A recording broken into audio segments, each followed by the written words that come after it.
I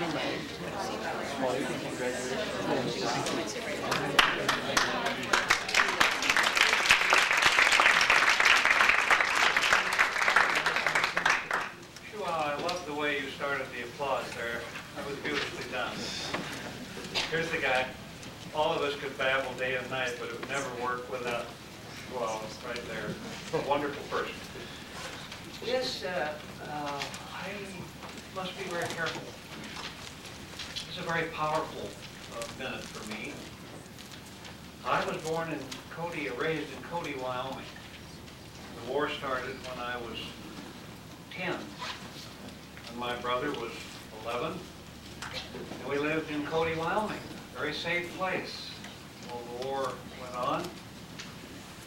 Suddenly, in 1942, earlier, there was a huge sagebrush flat between Cody, Wyoming and Powell, Wyoming. And suddenly, everybody who was 40 years old or older with a hammer and a saw was suddenly out in the middle of this flat, tearing up the sagebrush, putting up what is best described as tar paper shacks. And 11,500 people came by train to this place.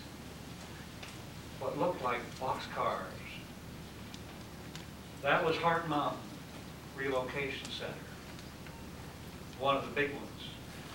You imagine the conflict in Cody, Wyoming, where there were 3,000 people, and Powell, Wyoming, where there were 2,500. To know that the government was bringing 11,000 Japanese, Japs was the word, to Heart Mountain, and what would happen if they escaped. And 11,000 people went out into this little county and did bad things to the people of Cody and Powell, and they were frightened to death. Fearful, prejudiced, ugly. Well, and we would drive by it, and it had barbed wire and guard towers and searchlights and machine guns. That was right there where I grew up. Our scoutmaster came up to us one day and he said, we're going to take our little scout troop, we were all 12, 13, we're going to go to the Jap camp. And the scouts all said, no, we're not. We're going out there. They got guard towers and guns and stuff. He said, no, you missed the point. He said, these are American citizens. We said, well, yeah, but, you know, do we go through the gates and through the wire and the guards and guys with the uniforms? They said, yes, you will. And we're going to meet with the scouts from San Jose. I said, didn't know where the hell that was. Anyway, so San Jose. And so this scoutmaster took troop number 50 to the Jap camp. And there I met Boy Scouts. Same merit badges, same patches, same jokes, same little books. Those books were something, I remember. Shocking, actually. And here were these guys, just like us. And no men. The older men there were older men, but the younger men were in the U.S. military. And then the boys, like us, were not. And it was there I met a young spirited man named Norm Mineta, who was later to become the mayor of San Jose. I wrote him a letter because we were in a deep fun and games. We tied knots in people's shoes and did things with their tents at night. It was an ugly time, but we enjoyed it very thoroughly, spirited boys. And so Norm got elected as mayor of San Jose, and I wrote him, I said, you remember the fat kid that you and I got into trouble with the Scouts? He said, boy, do I. And then we both served together in the United States Congress. He, the representative from San Jose, me representing Wyoming in the Senate. A very moving thing for both of us. And when we see each other, it's pretty bad because Denny and Ann just get back as we crush each other, smash our glasses, hugging each other. But you can't ever imagine what that's like, and surely they can't imagine what it was like. Norm's father was a professor, I think, and he was denied his opportunity to go on. Grandmothers would stop me and say, where do you live? I'd say, I live in Cody. Do you have a grandmother yet? And I'd say, well, how come you're here? Well, I don't. They'd say, we're just here because they believe that we're going to do bad things. And of course, the hysteria was total. We didn't do anything to the German Americans. We didn't do anything to the Italian Americans because we couldn't identify them. We could identify the Japanese Americans. It was an ugly time, and yet there are two sides. Read the story of William Rehnquist, all the laws but one. But the man that is with us tonight, who is with us tonight, this extraordinary person I'd never met before, but I've read about him and know the courage that he displayed. And Gordon Hirabayashi is here to share with us this extraordinary story. Born in Seattle in 1918, the mother and father ran a little roadside fruit and vegetable market in Auburn, Washington. We spent his young life. Grew up working as a farmhand during the summers, an avid scout. I think I was a life scout or a star scout, and I think Manetta told me he was a life scout. I said I wanted to see his merit badges to prove that. And he left Auburn, went to the University of Washington, our guest, majored in sociology, and when Franklin Roosevelt signed the executive order authorizing the forced relocation of 120,000 Americans. These were not permanent resident aliens. Some were, very few. These were U.S. citizens. And then don't forget who signed the order in California. Attorney General Earl Warren spent the rest of his life working through that one, especially when he got on the court and became Chief Justice. Well, many of Gordon's friends were sent to concentration camps. He refused to report for relocation. Instead, turned himself into the FBI. He provided a written statement of protest, which read in part, I consider it my duty to maintain the democratic standards for which this nation lives. I must therefore refuse this order for deportation, for evacuation, unquote. The FBI agents who received this offered to drop all charges if he would quietly report for relocation. They drove him even once to a registration center and encouraged him to sneak into one of the camps. He refused. He was determined to challenge the relocation order in the courts. During his trial in Seattle a few months later, the government prosecutors called Gordon's parents as witnesses, hoping that their halting English would remind the jurors of his ties to the Japanese enemy. They had his mother and father shipped from the Tule Lake relocation camp in California and placed in the Seattle County Jail, where they stayed for 2 weeks, awaiting their son's trial. The trial itself lasted only a day. It took the jury 10 minutes to come in. 10 minutes, and they returned a verdict of guilty, and Gordon appealed, but the appeals were denied all the way to the Supreme Court, and denied by some of the most remarkable civil libertarians of our time on that court. He then spent 2 years in jail in a Tucson work camp for his crimes. 40 years later, through his own intrepid activity, documents were discovered which revealed that the Justice Department withheld documents revealing racist assumptions behind the internment. And armed with the new evidence,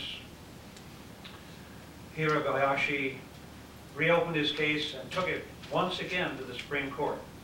And decades after the original trial, he then succeeded in having his conviction vacated in the landmark civil rights ruling of Hirabayashi versus the United States. It's become a standard reading in civil rights and constitutional law in law schools throughout the country. But perhaps the most remarkable aspect of the story, throughout all the duration of this ordeal, this man maintained a resolute faith in the Constitution and American justice. And after the Supreme Court cleared his name, he said, "Although this has been a 40-year crusade, I've never lost faith in the legal system. I feel today that justice has been served. The court has recognized the injustice committed against Japanese Americans during World War II." And he later said, "It wasn't the Constitution that was bad. Good principles are listed there, but if you're going to suspend them every time there's a crisis, it's not worth anything. If I believe in the Constitution during peace, it ought to be worthwhile during war, too." So here is the man who is with us tonight and the subject of several books, The Struggle, The Relocation Centers. This seared in my mind, never forget it, and it's still there, still vestiges of it. I took the Japanese ambassador to the United States there about 4 years ago, which was a very moving event for us and for him. So he has won many awards. He's been an inspiration for 2 acclaimed documentaries. The first is a personal matter, Gordon Hirabayashi versus the United States, Silver Gavel Award of the American Bar Association, the Bronze Plaque at Columbus International Film Festival, and he's with us tonight, and we're going to have right now a movie, a film. We'll watch that, and then we'll have the opportunity to hear briefly from our guest, Mr. Gordon Hirabayashi. And I want to thank a young man sitting right here with him tonight, James Koshiba, who came to me weeks ago and said, "I hope we can do something like this." And through the kind persistence of this man and Kathy McLaughlin, the deputy, this is going to be a very special evening for him. So now, if we can, have the movie, please.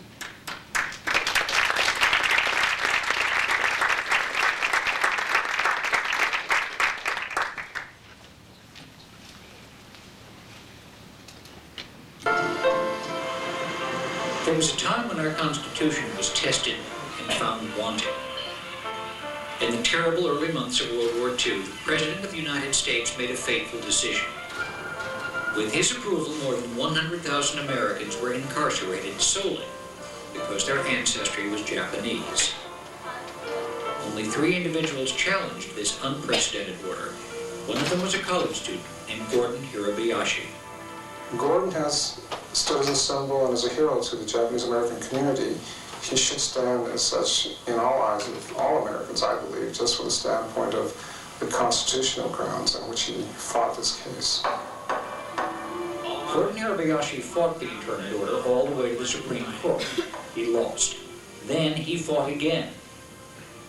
This is a story of government misconduct at the highest levels, of documents concealed or altered, and of one man's unbending commitment to the principles of the American Constitution.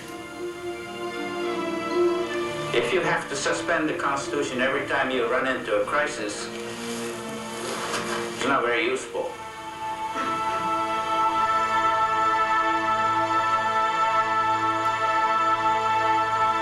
Have you ever heard about Japanese internment, and what do you know about it? Similar to the German concentration camps. Why would people be doing that? It sounds so un-American. The Japanese had just attacked Pearl Harbor, and there was a lot of Americans they've seen Japanese on TV, and I guess they didn't know much about them, and they were just afraid of what they didn't know. There were about 400 Japanese American families living in Auburn, For these students at Auburn High School in Washington State, the World War II confinement of Japanese Americans is a required history lesson. They consider the arguments in what has often been called the civil liberties case of the century. They were helpless. They had just gotten bombed and they needed a scapegoat. They needed somebody to blame their problems on. I don't think it was like racist or something. It was just like for the national interest. We had to protect their interests. In the fall of 1941, the world was afire. German troops pushed deep into Russia, having already overrun Western Europe. In Asia, their allies, the Japanese, continued on a march of conquest. Americans, though, still believed they might remain untouched by this global inferno. That is, until the morning of the first Sunday in December. America has been attacked without warning, and throughout the nation the news is flashed. It's war. American lives lost. American property destroyed. For Americans of Japanese ancestry, life was about to change dramatically. They always associate us with the Japanese who bombed Pearl Harbor. We were Americans. And the first thing I said was, those stupid Japanese, you know, they're gonna lose. Immediately, more than 700 Japanese Americans were taken into custody. My younger brother had an engagement party, and as we came out of that restaurant, there were the FBI's at the foot of the stairway, arresting 2 of our friends. No one knew just how many Japanese Americans might lose their liberty. Those born here feared especially for their foreign-born parents. Until after World War II, racist laws barred Asian immigrants from American citizenship and the rights it guaranteed, or seemed to guarantee.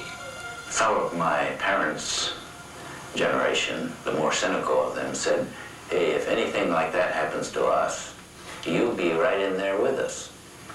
We said, no, you don't understand. We're American citizens.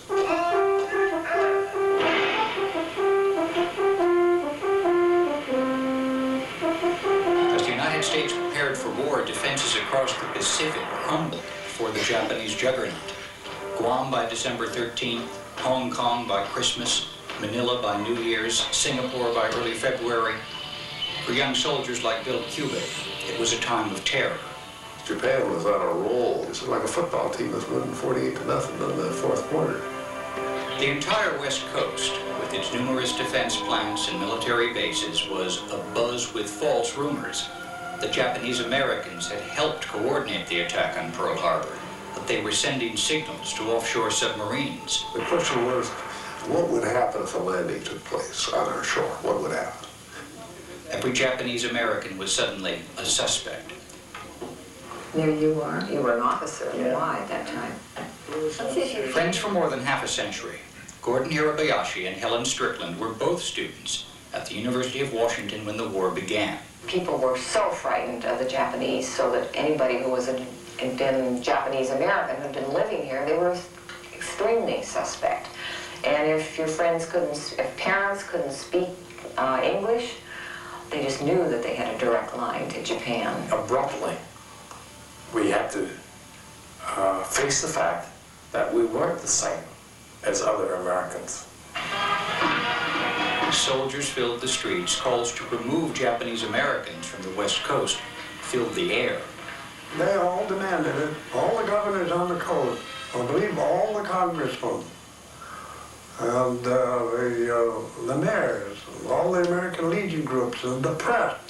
It's just like in the recent war, people began to wave the flags and decide that that's what you had to do.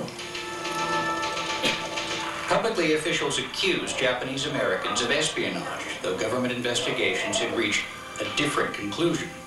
The Japanese knew, just as most other countries know, that the best agents are people who are not members of your group or look like you. And I think that the Japanese understood that Japanese Americans were under surveillance. For more than a decade before the war, federal intelligence agencies had kept close watch on Japanese efforts to establish an espionage ring inside the United States. Within 2 months of Pearl Harbor, the FBI had imprisoned 3,000 individuals suspected of loyalty to Japan. Naval intelligence reported that remaining members of the Japanese-American community were overwhelmingly pro-American. The Federal Communications Commission concluded that not a single report of secret radio transmissions had been verified as accurate. Army intelligence added that the West Coast was in no danger of imminent Japanese attack. The government, in fact, knew that there was no credible evidence of disloyalty or danger at all. Informed of these findings by Attorney General Francis Biddle, President Roosevelt did not tell the American people. Instead, at the request of General John L. DeWitt, Roosevelt authorized the exclusion of any or all persons from defense zones determined by the military. Any or all were euphemisms for Japanese. General DeWitt did not feel comfortable with them in his red war zone on the coast, and he wanted them out, and they were relocated. I appreciate the trauma involved, but I think for all people involved, it was the best solution. For some people, getting rid of the Japanese was a dream come true. There was racism, pure and simple, against Japanese American citizens. The pressure was on for so many years before Pearl Harbor, especially from people in California who wanted to take their land for economic reasons. Industrious immigrants from Japan, called Issei, built prosperous businesses and farms. Many whites resented their success. By the early 1920s, laws already prevented further immigration and prohibited the Issei from owning land or becoming citizens. Their children, the Nisei, were American citizens by birth, yet they too faced hostility and segregation. Prior to the war, many people, Niseis, who got university degrees, ended up working on their parents' fruit stands and farms because there were no jobs for them. Still, in spite of the bigotry they frequently experienced, immigrants Shuntu and Mitsu Hirabayashi had done well by the United States. By working hard, they were able to build a home and open a store near Auburn, 20 miles from Seattle. My mother ran the grocery store, and all of us kids pitched in. And my father went to work for a farmer in the neighborhood. In Japan, Shuntu and Mitsu had both joined a small Christian movement whose principles were nonviolence and brotherhood. They taught these values and their deep respect for education to their 5 children.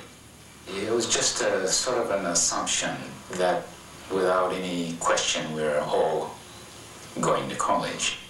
Gordon, the eldest, was a popular student at Auburn High School. During my senior year in high school, I was sports editor of our high school paper. Gordon also was an Eagle Scout. He was definitely an all-American sort of person. After Auburn High, the University of Washington was an exciting new world. Gordon joined other students in passionate debates about what America stood for or ought to stand for.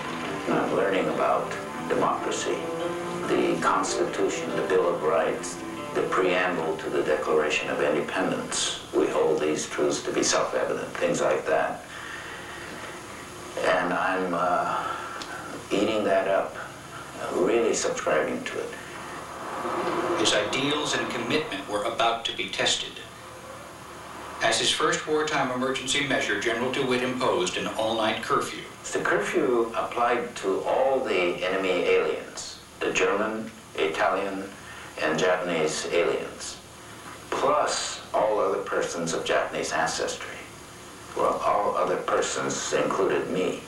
It was offensive and very disappointing to someone who was trying to be a first-class citizen. At college, Gordon had joined the Quakers, whose faith was like that of his parents. Among his Quaker friends was a young attorney.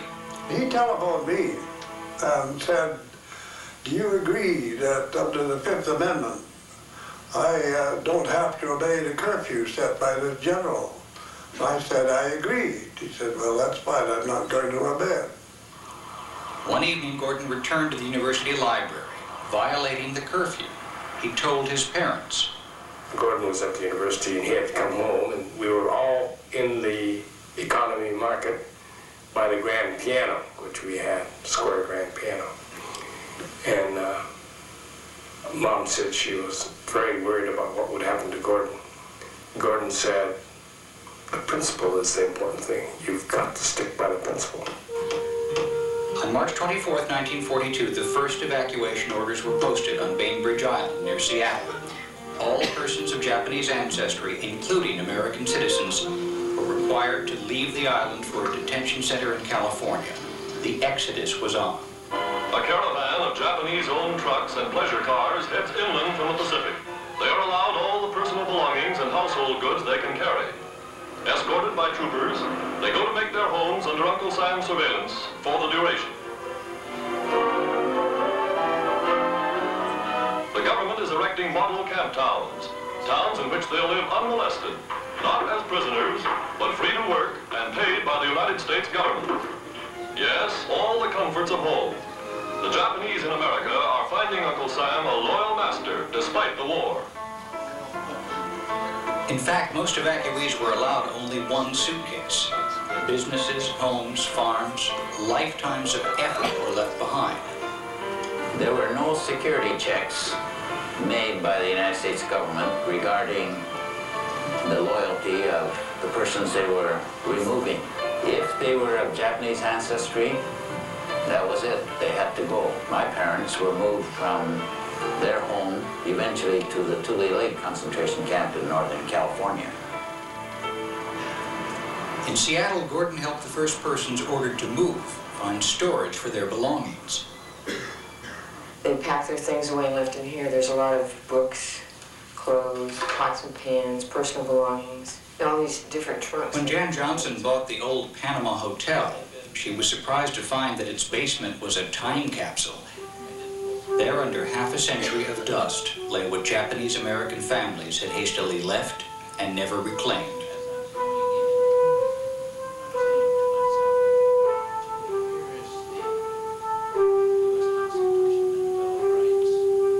As they're moving off the camp, they're saying, it can't happen, this is America, this is America. The humiliation we suffered was not only just our personal humiliation, but a humiliation and a sadness of what our country represented, the loss of what it meant to us.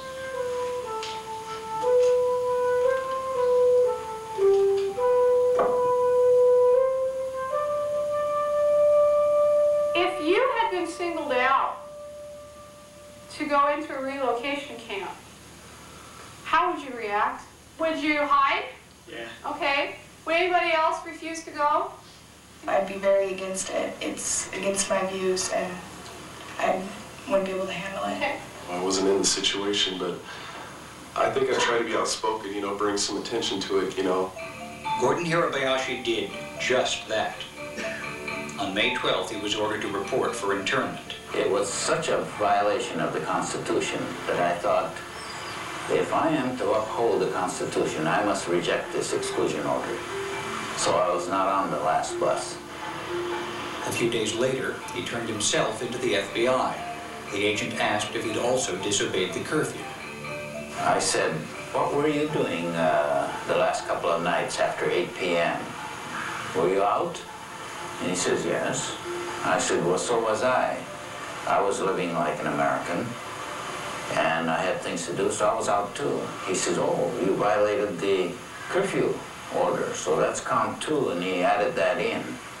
Notice they don't put any seat covers in here. He was taken to a cell in the King County Jail. Too inexperienced to defend Gordon himself, Art Barnett looked around for legal assistance. I realized that I should write to the National Bar and the State Bar and the City Bar to ask for help. And I got back, what I recall now, are 2-line denials from the National Bar and from the State Bar and the City Bar. They didn't want anything to do with it. And so it was about a month before we could find a good lawyer to represent me. By that time, the evacuation was complete. 120,000 men, women, and children, 2/3 of them American-born citizens, had been confined under armed guard in 10 crowded, austere outposts called relocation centers. The government authorities had suggested that being in camp was a protection for them. It was protective custody. But one noticed that the camps had barbed wires with sentries, and the guns were pointed in. Yet even the Japanese American Citizens League had urged cooperation with the military as a demonstration of patriotism. Though they bitterly resented their incarceration, most evacuees believed they had no choice but to submit. We were ostracized by the Japanese community to a great extent because of Gordon. The usual comment was, why does he have to do that when it's better to be with the government and not create any waves, don't create any trouble? Gordon Hirabayashi's first trial was held here on October 20th, 1942. Hirabayashi hoped to base his defense on the Fifth Amendment to the Constitution, which declares that no citizen shall be deprived of life, liberty, or property without due process of law. A person has never received due process of law if he or she faces a loss of liberty or a loss of life because of some immutable characteristic, such as race or national origin. But Judge Lloyd Black permitted no discussion of due process. All that mattered, he told the jury, was that Gordon was of Japanese ancestry and that he knowingly violated the government's orders. Then he said, if he didn't follow the prescriptions, it is your duty to return a guilty verdict. It didn't take them long to come back. The cell blocks are here. His sentence, 90 days for curfew violation and 90 for refusal to evacuate, to be served concurrently. Pending appeal, Gordon could post bail and go to an internment camp. He chose to remain in prison.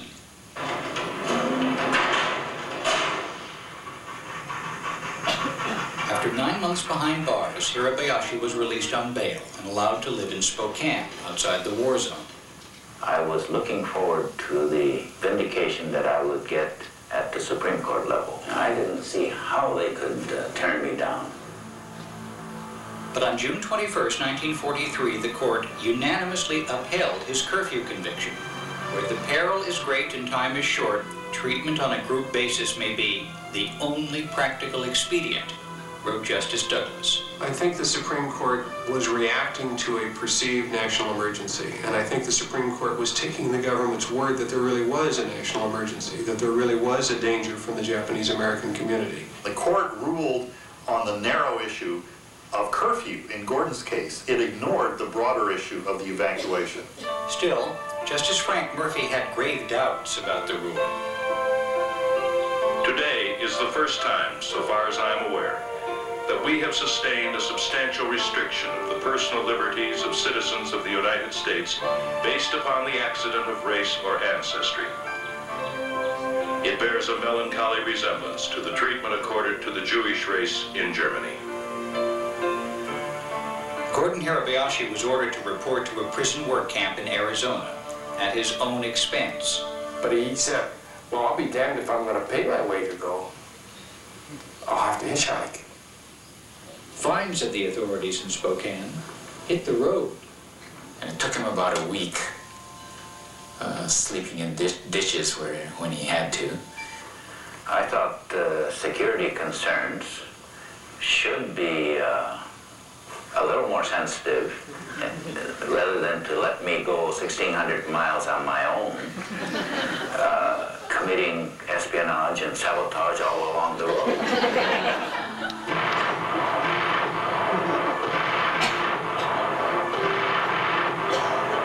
Another staggering blow at the Japanese Empire is in the making. By early 1944, with Japan clearly in retreat and Nisei soldiers fighting bravely in the U.S. Army, even Secretary of War Henry Stimson recommended ending the internment. But President Roosevelt's aides feared a white backlash that might endanger the president's re-election. Not until December, with the election safely won, were Japanese Americans permitted to begin returning home. That decision came immediately after the Supreme Court finally ruled, in the case of another resistor, Fred Korematsu, that the internment itself was a constitutional act. It was, of course, a big disappointment. And for a while, I thought what the Constitution entailed. After the war, Gordon Hirabayashi lived a quiet life as a sociology professor. But he never gave up hope and he never gave up faith that he would be vindicated, and he was. In 1981, a law professor who was researching the internment cases opened a box of government documents untouched in 30 years. And literally the first document I saw on the top of the pile was one in which one of the government's lawyers was complaining to the Solicitor General. He said, "We are telling lies to the Supreme Court." The documents revealed that the government knew but did not tell the court that there was no military necessity for the evacuation. It became obvious instantaneously that there were significant legal errors in these cases that would make it possible to reopen them. Gordon was the first person I called of the three. When I got that call from Peter Irons, I said, "I've been waiting for your call for 40 years. Let's go."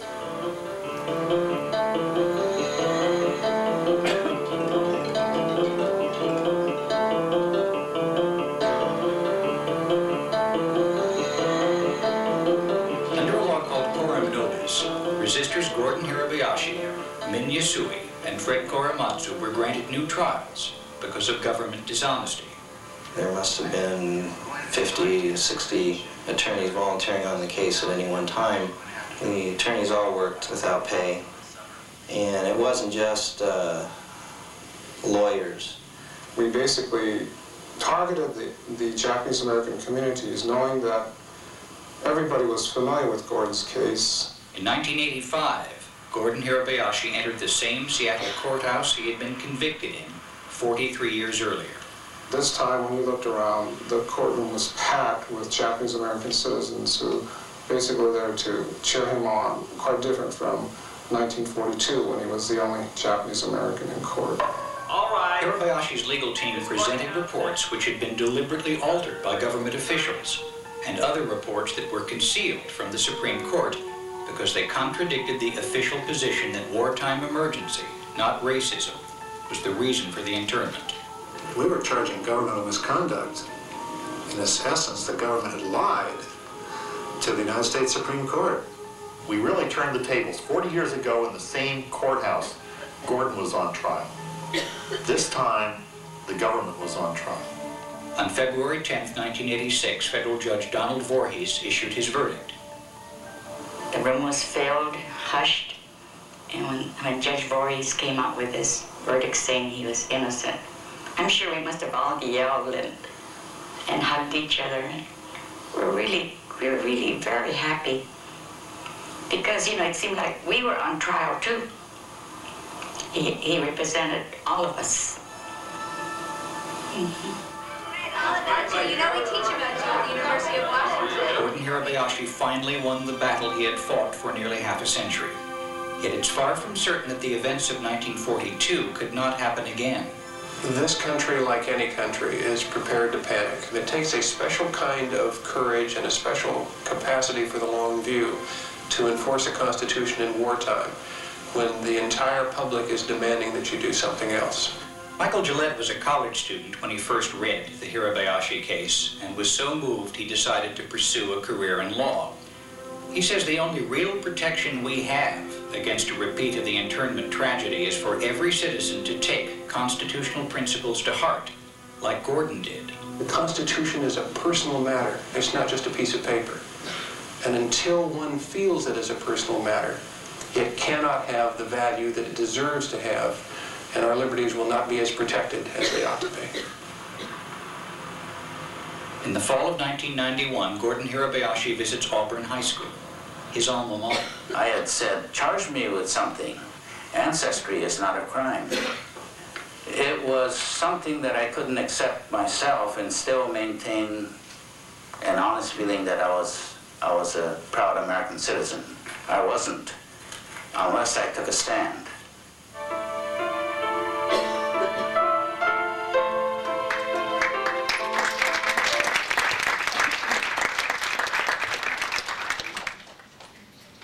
The man, Gordon Hirabayashi.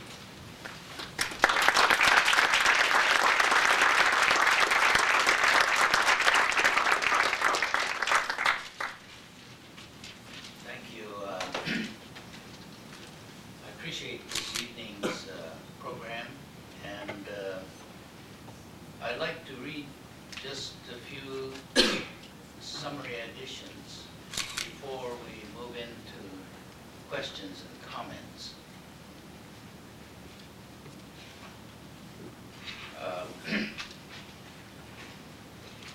This film was shown in Canada, which had a removal similar to the United States, and had a redress program similar to the United States, in which both countries acknowledged an injustice had occurred, and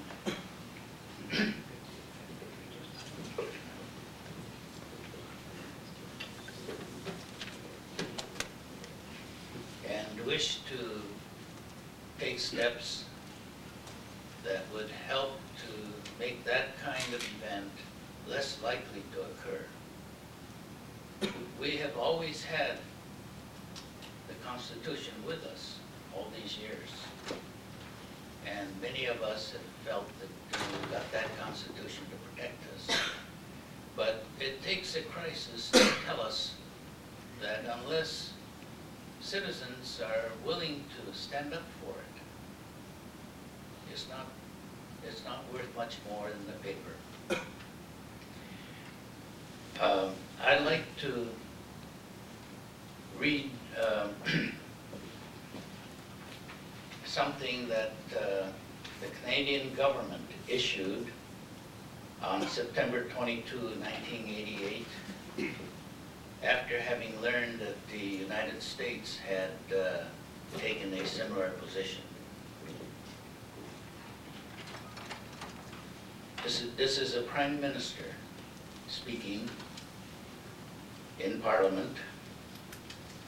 As a people, Canadians commit themselves to the creation of a society that ensures equality and justice for all, regardless of race or ethnic origin. During and after World War II, Canadians of Japanese ancestry, the majority of whom were citizens, suffered unprecedented actions taken by the government of Canada against their community. Despite perceived military necessities at the time, the forced removal and internment of Japanese Canadians during World War II and their deportation and expulsion following the war was unjust. In retrospect, government policies of disenfranchisement, detention, confiscation, sale of private and community property, expulsion, deportation, and restriction of movement, which continued after the war, were influenced by discriminatory attitudes.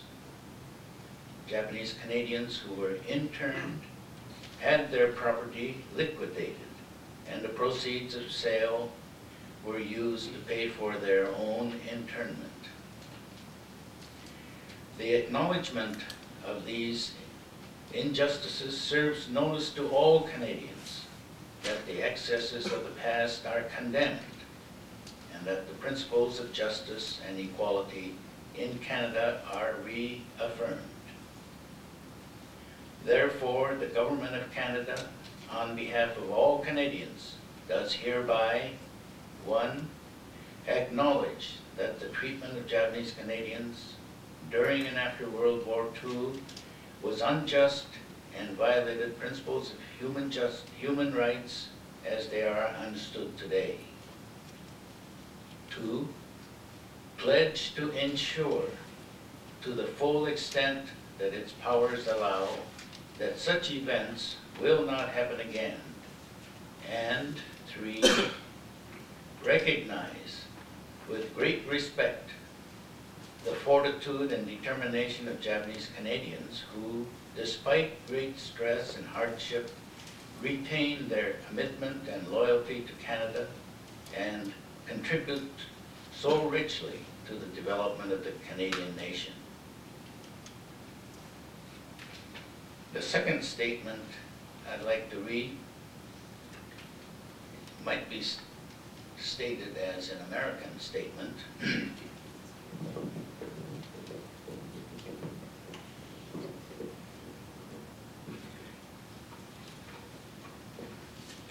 Shifting to a U.S. statement on that matter, there was first the establishment of a high-level official government commission, selected 3 by the Senate, 3 by the House, and 3 by the White House.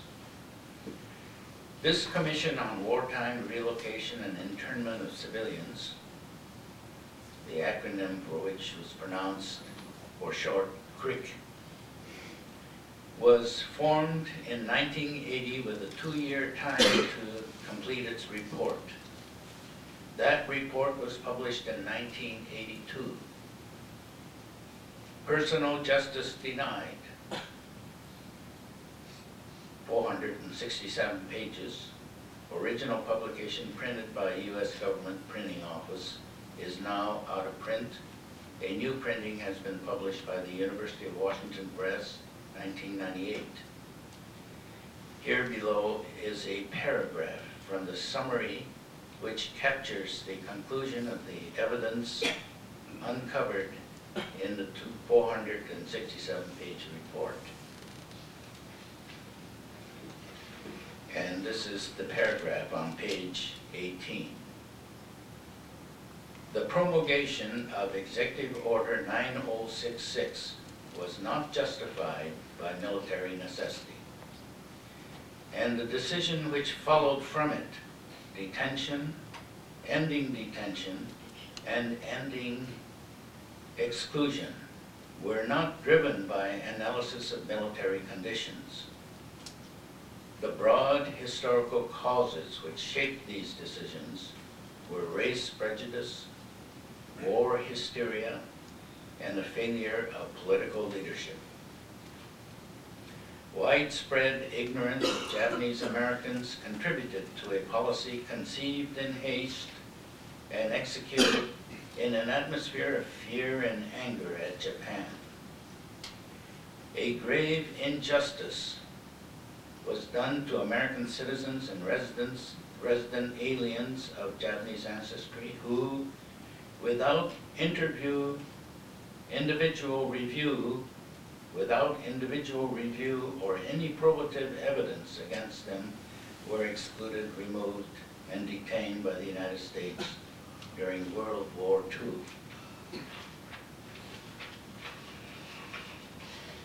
And the third little piece is, I won't read it in full. It's a document that was signed by one of your visitors here recently, ex-President Gerald R. Ford. It was discovered during the celebration, the 200th anniversary of the Declaration of Independence in 1997, 1777 to 1775. 1775 to 1975, July 4.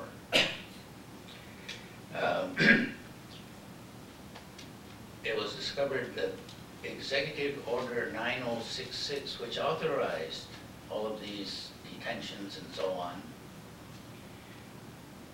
was not laid down, theoretically, still ready for someone to pick it up and act upon it.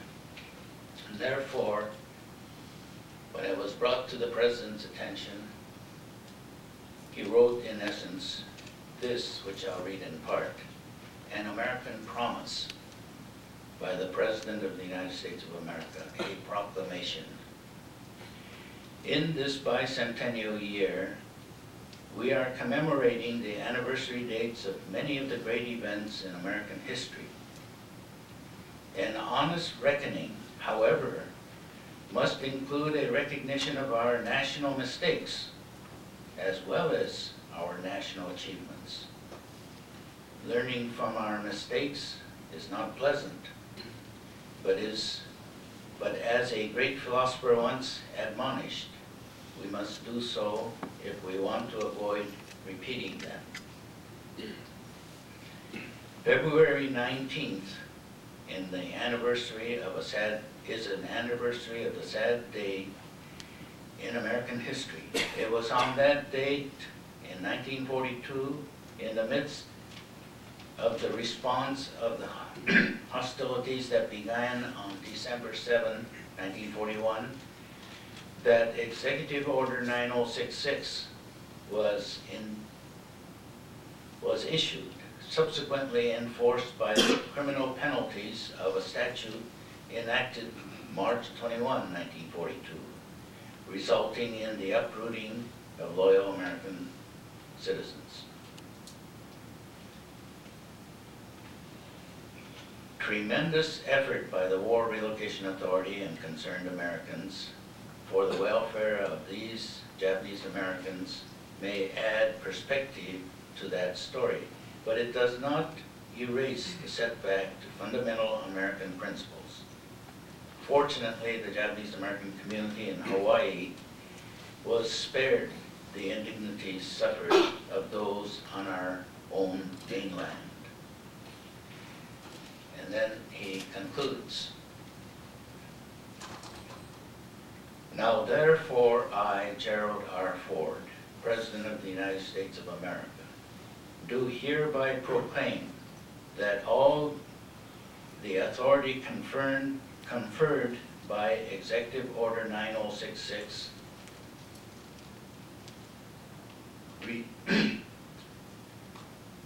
terminated upon the issuance of Proclamation number 2714, which formally proclaimed the cessation of the hostilities of World War II on December 31, 1946. I call upon the American people to affirm with me this American promise, that we have learned from the tragedy of that long ago experience forever to treasure liberty and justice for each individual American, and resolve that this kind of action shall never again be repeated. And in the witness whereof, and so on, Gerald R. Ford."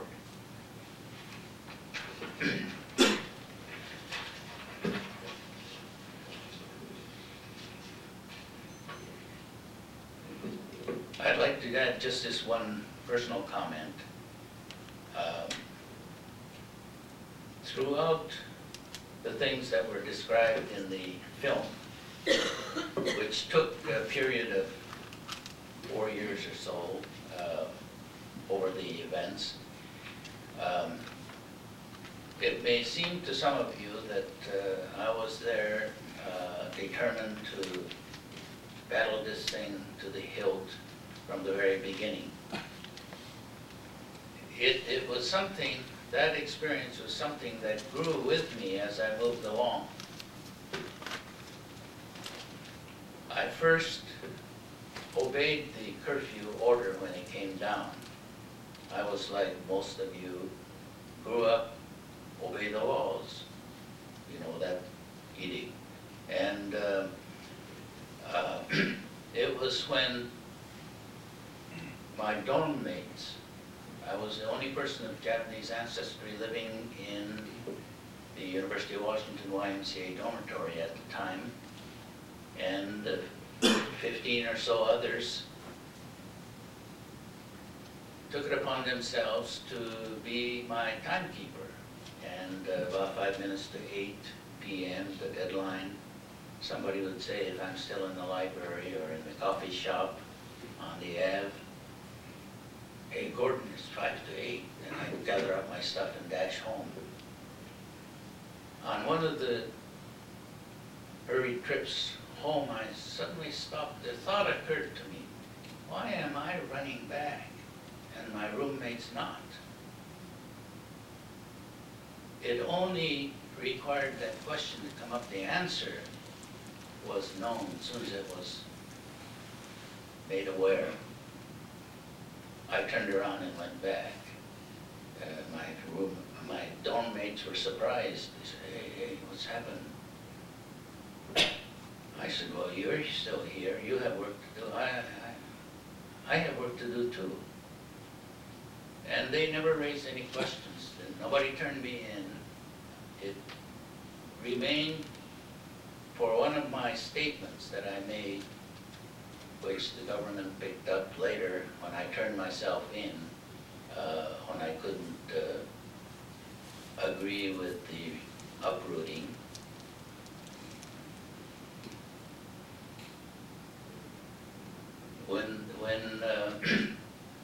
When that issue came up, then I said, I have to. There is no way I could do that and stick by it. And you might wonder why I would have that kind of feeling, because I grew up, when I learned about the Constitution in the civics classes in 7th grade, and then another portion of it re-emphasized at 8th grade and so on, about the Bill of Rights and so on.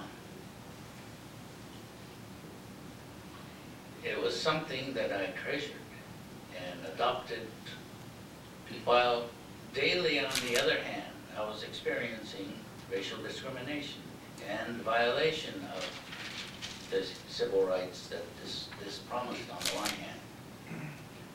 But I was able to have this for a while and be aware of this discrimination for a while, and was able not to get them jammed together until World War II, when the things coalesced and I couldn't avoid having them together. I also expected to be on the last bus that went to the concentration camps. I was working with the American Friends Service Committee, helping families whose fathers had been picked up right after Pearl Harbor. The mother had to round up the family, settle the household affairs, get the kids ready, and some of us went over to help them move to the pickup point.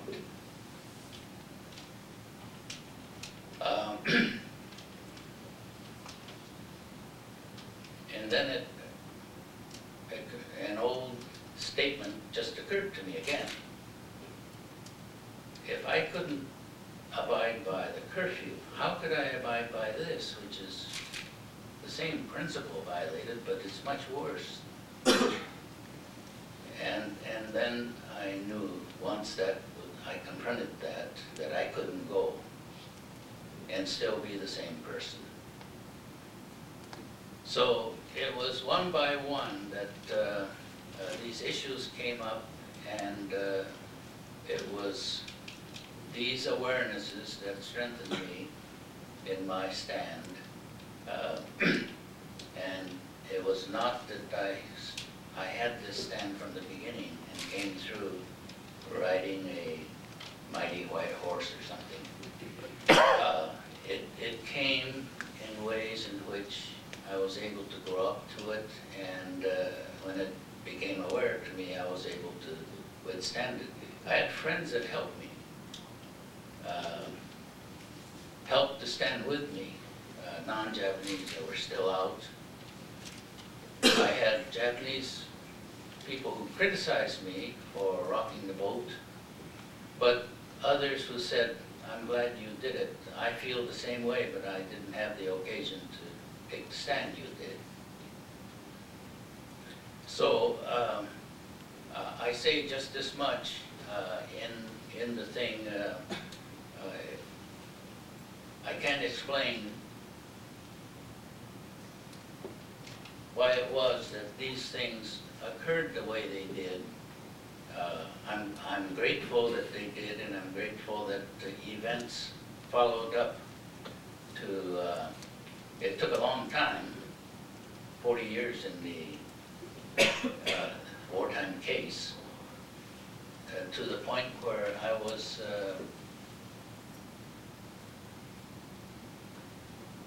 was almost to give up how we could ever have a rehearing of a case that was already reviewed by the Supreme Court. How can you get a second hearing? I didn't know how that would take place, and the longer we had to wait, it became more unlikely. But new insights come in. This person you saw on the film, Peter Irons, was one of, I would say, one of the small percentage, 1% of the people who had heard of coram nobis, writ of error, coram nobis, where on the basis of fundamental errors, as they say, government injustice, and with that evidence, you could request a hearing. There are some clauses that limits the hearing. One of them being the person who is asking for a hearing must be suffering from the previous verdict. And my lawyers were wondering how they could answer the government accusation that this guy has been teaching at different schools in different parts of the world, and I don't see that he's suffering. If he's not suffering, he should not be allowed this hearing, rehearing. It took the author of the appeals court in my case to come through with the answer that I quote very frequently. She said, as to whether he is suffering or not, any American citizen who has been deprived of his rights on the grounds of some immutable factor such as race is lastingly aggrieved, and tossed that question out. I'd like to return the meeting over to Senator. Yes, you'd love to, I'm sure they'd love to ask you questions, and if you would recognize those, and you just... Yes, excuse me, but what's the time? It was not July 4th, 1775 to July 4th, 1775, but July 4th, 1776 to July 4th, 1976. Thank you. Thank you for that correction. Sure. Yes, thanks. Sir, I have a question for you. After the civil rights violations that you suffered, how do you respond to neoconservatives who in this day and age say that because discrimination is not so overt as it was in past days, that it no longer exists? People still say that. I can't help but disagree with it. Rather than to cite various kinds of injustices that occurred, one of the organizations that I'm meeting with on their 20th anniversary in New York City, Asian American Legal Defense and Education Fund, ALDEF. They have been working in the interests of the powerless, the poor, the immigrants, the ones who have come in somehow, some of them illegally. People without the tools, but who are suffering, and not given health rights, civil rights, other kinds of rights. We fortunately have organizations of that type who are doing what they can to reduce the discriminations, and all we have to do is to read some of the summaries of the annual statements to appreciate that we have people constantly fighting. As I said a while ago, our Constitution has all kinds of wonderful things in it. At several times, I felt that the Constitution had betrayed me. And then I realized it wasn't the Constitution that betrayed me, it's still right there. It's the people who were supposed to uphold it that failed to uphold it, and that includes all of us citizens to some extent, from time to time. Mr. Hirabayashi, thank you for coming to the Kennedy School and sharing your thoughts and feelings with us about this experience. One thing you said struck me very interestingly. You mentioned that there were non-Japanese who stood with you and helped you. In the film, we heard about your attorney, original attorney, and then he got another attorney.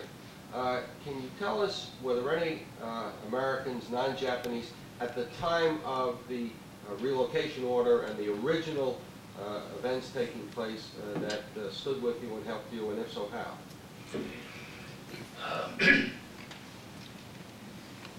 I'm glad you asked that question because I think there is that question, and there were quite a few. After the deadline date of uprooting, incidentally, I don't use the word evacuation because that is a humanitarian word for removal of people, victims of earthquakes and floods and other catastrophes. The United States Public Relations Department did an excellent job of using a euphemism for the situation that actually didn't fit, but came through beautifully, to the point where even the victims can't avoid using the term. They refer to themselves as, I was evacuated, I was a evacuee. And even when we suggest to them that, well, you know, the Germans don't use those Nazi terms that was invented at the time to cover up, sugarcoat things. How come you can't use it? He says, well, what do we call ourselves? Uprootees and so on. It didn't fit in. This word just, there were certain advantages that some of these public relation terms hit. They were ashamed to be called prisoners, so they seemed a little better to say evacuee. It helped them to, for their own self-worth. So that's an excellent kind, if you're going to get into public relations word, use something that the victims also appreciate, then you'll succeed much further. Let me get back to your question. After the last day, when no other Japanese were there except me, if it weren't for someone like Art Barnett, who was mentioned, and his colleagues who persisted in the face of difficulties, it wasn't a popular case, you know. It wasn't easy to fundraise for me. I wasn't the most popular guy in the city, and raising the money meant digging in each other's pockets and doing it themselves in the most economical way. So we had civil liberties groups, those who felt they should stand up for this even though it hindered the war effort, the major effort of the war effort. And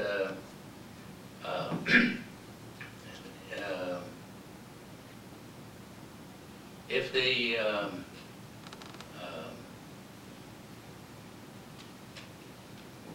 civil liberties people split on this.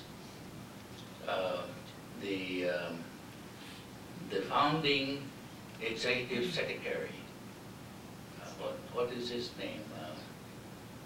Anybody know his name? Roger Baldwin, New York City. He and the dynamo in our group, who worked closely with Art Barnett, State Senator Mary Farquharson, she had an agreement with Roger Baldwin to carry on my case, move it along as far as you can, and then by that time he would get the board behind it, and the National Civil Liberties Union will take over at least the financial parts. Roger Baldwin was convinced that his group would support him on this. In a split decision, he didn't get the support. There were several reasons. One or two of them being many of the civil liberties people have been working closely with President Roosevelt on the social reforms of the 1930s. And they hated to obstruct his war effort at this stage. So some of them had feelings of that type that made them hesitate. There were others who were left-wingers, but very sympathetic to the communists.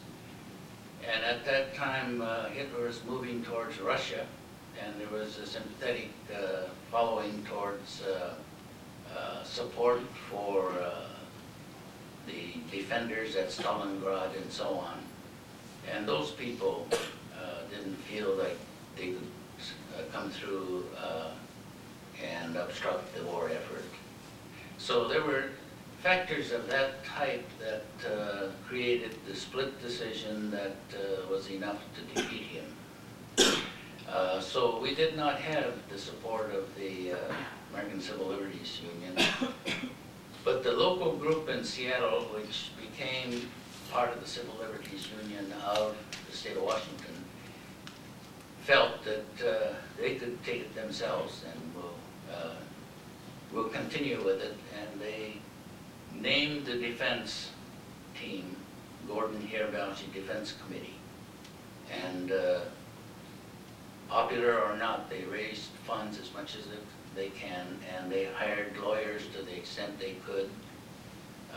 And it was a difficult job, but they managed. And when we got up to the Supreme Court level,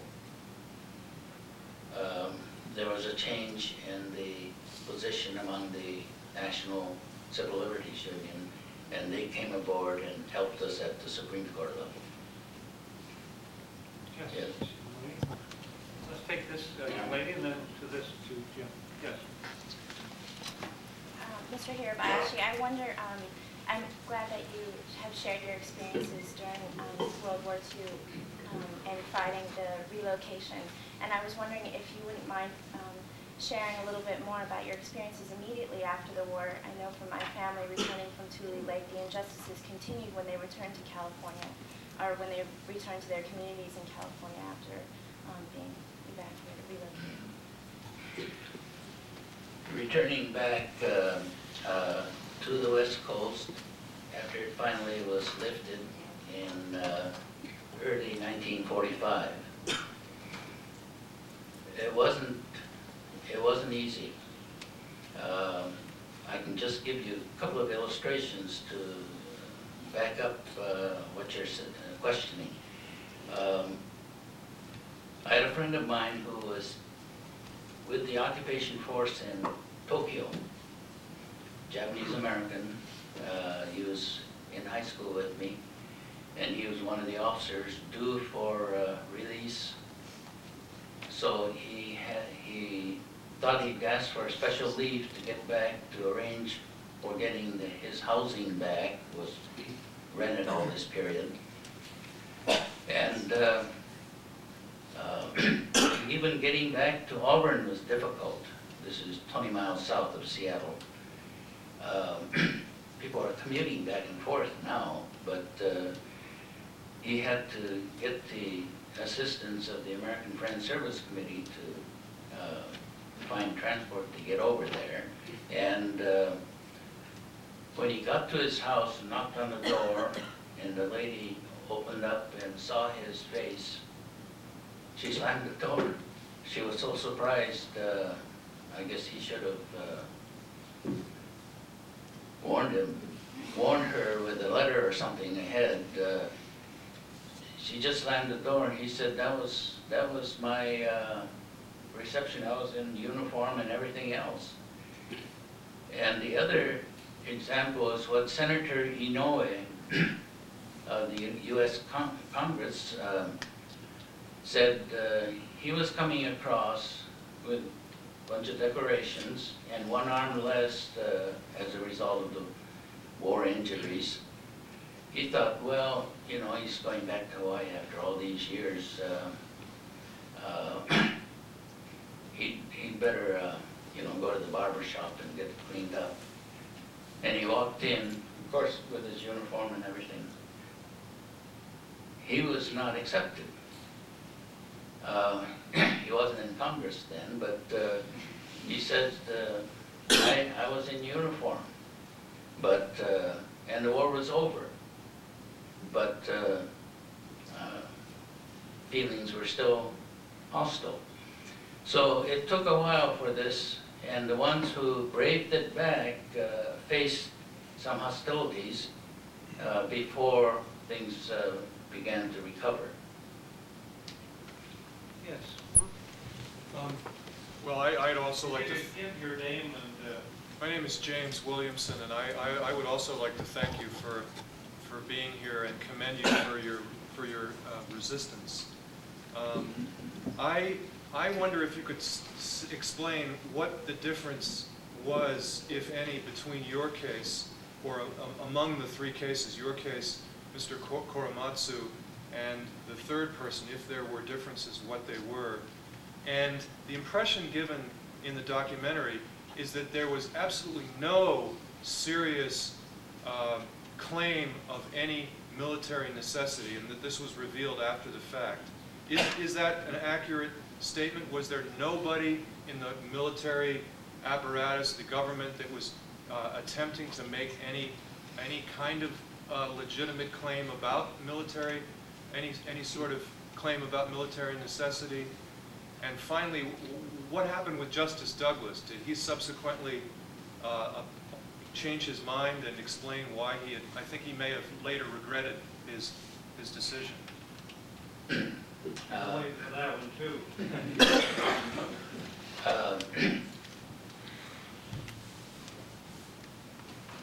Regarding statements, national statements on the military necessity and so on, that statement was always available. The national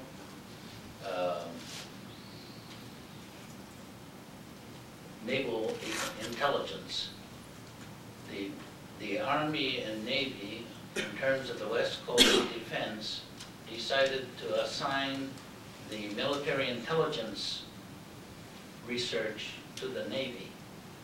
And so it was this Navy that looked after that part, and their report was available at the time, except it was not used. And therefore what they presented, what the courts presented, Justice Department presented to the Supreme Court. The author of that report of the case against me, who wrote the government's case, said he put a footnote in as the very least of what he felt was necessary to do. And that was erased by the time it got to the final statement. So the Naval Intelligence Report, the FBI report, that report was available, and the national, what's the department that does pardon? Security? The one that handles communications and espionage, radio, television, they didn't have television in those days, but NSA, National Security Agency. yeah, that agency had a statement that they had about 274 reports that came in of various type, presuming these sources to be accusing information about military intelligence by the Japanese Americans. Telegraph reports and so on. They said that they looked up all of those and not a single one attributed anything to the Japanese Americans. And most of them were misinterpretations of faulty things that were going on. So it's not that they came up with something later, but the reports at the time were not used. And when military officials are the authors of some of these statements, they were able to get beyond critical examination by the courts. How about Justice Douglas? Justice Douglas, I don't know him personally. I know he has a record as being Mr. Liberal Mind of the court. I think he felt that there are a lot of things taking place, you know, during a war, and it's very difficult for a judge to account for all of them, and therefore he tended to go along, even though he had some reservations and didn't feel too strongly about it. And later he might have said something even stronger about what alternative he might have taken, but he tried to be realistic and responsible within the given situation, and for that reason he tended to go along the extent that he did.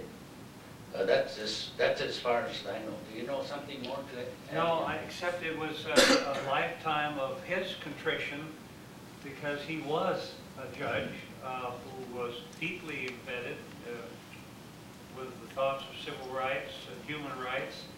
But I think everyone who ever studied his history were stunned. And he really never explained it in any way. Interestingly enough, his spouse was over here earlier, his former spouse, Kathy, was over here at the discussion by Peggy Noonan, and I thought she might come over here. I didn't say anything to her. She's married again to Mr. Jim Stone. He married a very young woman later in life, and she is here in Boston. And I thought perhaps she would come. It'd be interesting to get her view of that. And I don't mean that in any way, but curiosity. I'm one of those curious cats. This is later. My name is Diana from the law school. It struck me that you being a U.S. citizen think that it was unfair, because you think that why do I have to go back home while my dorm mates who are not Japanese ancestry can stay in the library? But did it ever came to your mind that why? So what about those people who are Japanese aliens? Like, I would have thought that the government should not have done that to them either. You know, like you comparing yourself with other U.S. citizen, did it ever come to a point where you can compare yourself as a U.S. citizen of Japanese ancestry to just Japanese aliens? Well, for the part of the curfew, they had the curfew on two levels. One that said all enemy aliens, German, Italian, and the Japanese. Then they added, and all other persons of Japanese ancestry. That's how I was included. And regarding curfew, there was a difference on the citizenship, but actually the fundamental question made, and most cases occur because of it, is evidence. The evidence of misconduct or whatever. And these actions that I'm referring to were total edict on the basis of ancestry. I have entitled one of my speeches, "Ancestry is not a crime," and my circuit court judge statement on throwing out the fact that any American citizen who is deprived of his rights as a result of some immutable factor, such as race, is forever aggrieved. Now, you could still carry the fight on in terms of, is there a difference between aliens and citizens? Well, there are differences of citizens. Citizens are given certain rights that aliens don't have. Whether that's right or wrong, that's what it is. And so we do have differences there, but the part I'm raising a question on is one that goes beyond that in terms of the injustice. There's a question up here. I believe it's about 9:30. Let me just add a postscript as to what happened in Hart Mountain. The minute the evacuation was ended and the people were returned, the government immediately put all the land of the Hart Mountain Relocation Center up in 40-acre tracts for veterans of the war. And they subdivided this huge area and brought water to it, and probably 10 of the veterans who filed on them were Japanese Americans who'd been in the American military. Kobe, Tashni, Yujifusa, two people moved then to that area and began to farm. And they are still there. And their families went to Powell High School in Powell, Wyoming. But the interesting thing, we will have a reunion this summer, and Normanetta and I will be the speakers of the Hart Mountain Foundation, which is gathering strength to never allow people to forget what happened at Hart Mountain, Wyoming. So if you're hanging around June 20th, Manetta and I'll be there to tell some Boy Scout stories and some stories that are absolutely moving. And there will be many, such as this amazing man, who will be there to share their experiences. Thank you, sir.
done.